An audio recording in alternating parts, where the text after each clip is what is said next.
Hello বন্ধুরা, আসসালামু আলাইকুম। শিল্পী কুকিং হোমে স্বাগতম। আজকে আমি আপনাদেরকে অরিগানো মশলা তৈরি করে দেখাবো। খাবারের স্বাদ বৃদ্ধিতে এটি অত্যন্ত কার্যকর একটি মশলা। যে কোনো চাইনিজ খাবার, ফাস্টফুড ও সালাদ তৈরিতে আমরা এটি ব্যবহার করতে পারি। মশলা তৈরির আগে আপনারা আমার চ্যানেলে নতুন হলে চ্যানেলটি সাবস্ক্রাইব করে নিন, আর যারা সাবস্ক্রাইব করেছেন তাদেরকে অসংখ্য ধন্যবাদ। এটি একটি অরিগানো গাছ। এখান থেকে যদি আপনারা এরকম একটি ঢালা কেটে পাতাগুলি ফেলে মাটিতে পুঁতে দেন, তাহলেই আবার গাছ জন্মাবে।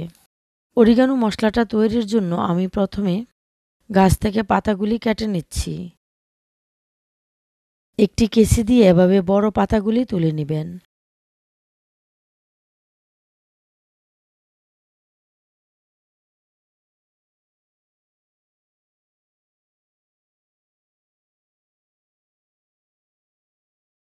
পাতাগুলিতে বালি থাকতে পারে, তাই ডুবো ডুবো পানিতে দিয়ে পাতাগুলি ধুয়ে নিব।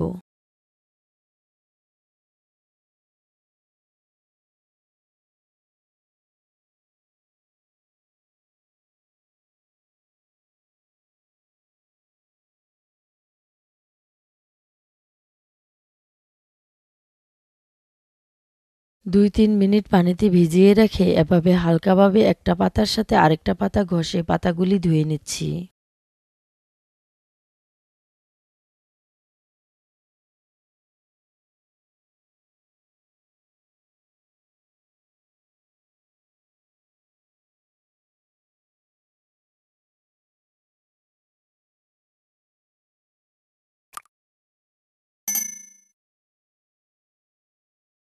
পাতাগুলির গোড়ার এই অংশটুকু কেটে ফেলে দেব।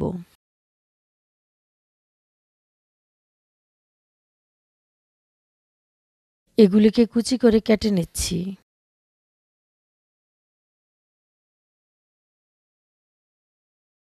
আমি এগুলি এখন শুকাতে দেব।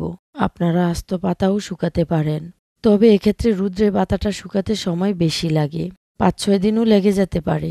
তাছাড়া আমার পাতাগুলির সাইজও একটু বড়। একটি ডিশে এভাবে ছড়িয়ে দিয়ে রুদ্রে শুকিয়ে নেব। রুদ্রে শুকাতে সমস্যা হলে চুলায় আগুনের হিটে বা ওভেনেও শুকিয়ে নিতে পারেন।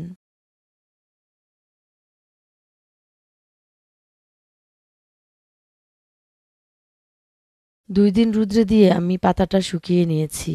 দেখুন, একদম মচমচে শুকনা হয়েছে। আপনারা মিহি গুঁড়া করতে না চাইলে এভাবে হাত দিয়ে গুঁড়া করে নেবেন, তবে আমি ব্লেন্ডার দিয়ে মিহি ব্লেন্ড করব। মশলাটা তৈরি হয়ে গেছে। এখন এটাকে এয়ারটাইট বক্সে রেখে দিয়ে যে কোনো সময় নামিয়ে খেতে পারবেন।